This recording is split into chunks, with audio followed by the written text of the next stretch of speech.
Baik, prosedur selanjutnya yaitu mengenai keramas dan menyisir rambut. Nah, sebelum masuk ke video, saya menjelaskan sedikit definisi mengenai keramas. Jadi, menurut International Council of Nursing Process pada tahun 2005 menjelaskan kegiatan keramas merupakan suatu kegiatan membersihkan karakter spesifik, membersihkan dengan air dan zat pembersih untuk membersihkan dan memindahkan mikroorganisme. Sementara definisi dari menyisir rambut adalah kegiatan berhias dengan karakteristik spesifik merapikan rambut dengan sisir. Adapun tujuan dari kegiatan keramas dan menyisir rambut adalah yang pertama, agar rambut dan kepala klien bersih dan sehat. Yang kedua itu agar klien merasakan nyaman. Dan yang terakhir adalah meningkatkan harga diri klien. Nah, adapun keramas dan menyisir rambut yang akan dilakukan adalah pasien dalam keadaan berdiri, berbaring. Adapun keadaan yang membuat pasien melakukan tindakan ini adalah klien yang mengalami kelemahan, klien yang tidak sadar, dan salah satu tubuh klien ada yang dibalut atau dipasang alat medis seperti infus dan lain-lain. Menentukan air tersebut apakah terlalu panas atau dingin, kita dapat mengecek suhu air tersebut melalui punggung tangan. Melakukan komunikasi terapeutik kepada pasien dengan memperkenalkan diri, menyapa pasien, menjelaskan tujuan, prosedur, dan menjelaskan prosedur kegiatan yang akan dilaksanakan kepada pasien, serta meminta kesediaan waktu kepada pasien untuk pelaksanaan prosedur kegiatan, dan mengamati status pasien melalui buku status pasien.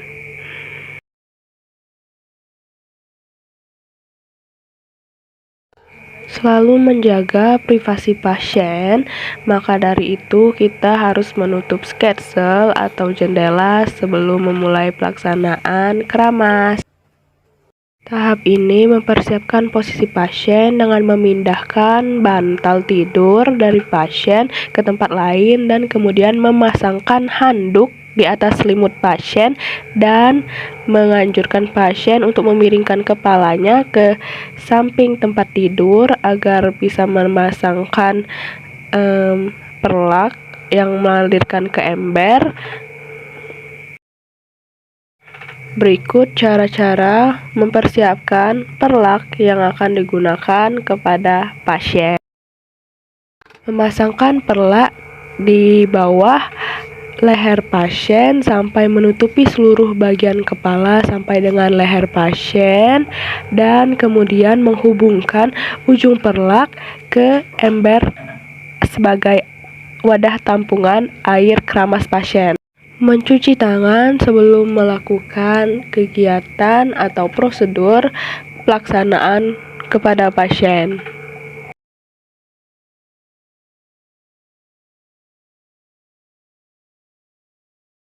Memasang handscoon pada kedua tangan.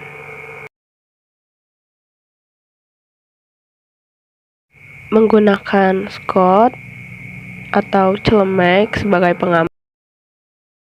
Pada tahap kerja yang pertama ini yaitu memasangkan kapas pada kedua mata pasien guna untuk menghindari percikan sampo agar mata pasien tidak mengalami iritasi atau kemerahan akibat efek percikan dari sampo. Yang kedua itu membasahi kepala pasien sebelum diberikan sampo dengan air bersih.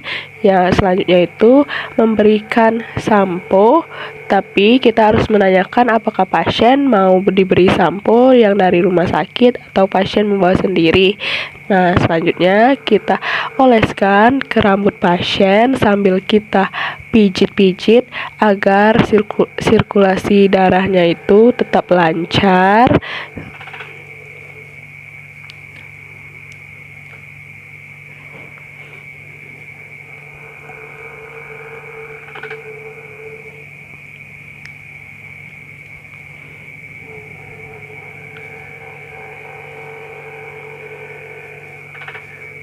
Nah, selanjutnya, bilas sampo menggunakan air bersih sambil menutupi bagian telinga pasien agar air tidak masuk ke bagian telinga pasien. Bilas sampai sampo tersebut tidak ada yang menempel pada rambut pasien.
Setelah tahapan semua selesai dilakukan, saatnya untuk merapikan pasien kembali.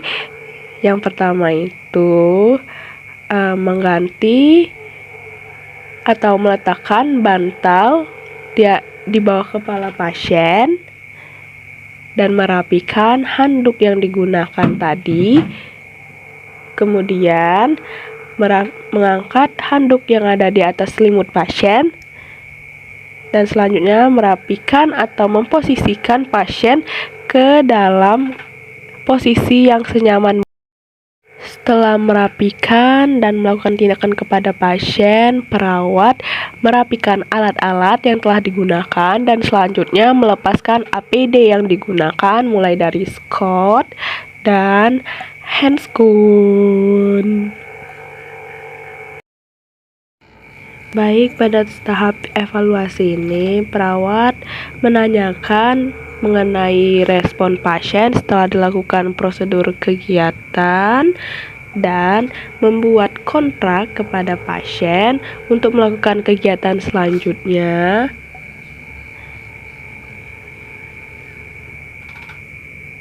Dan mencatat hasil-hasil dari prosedur kegiatan hari ini di buku status pasien.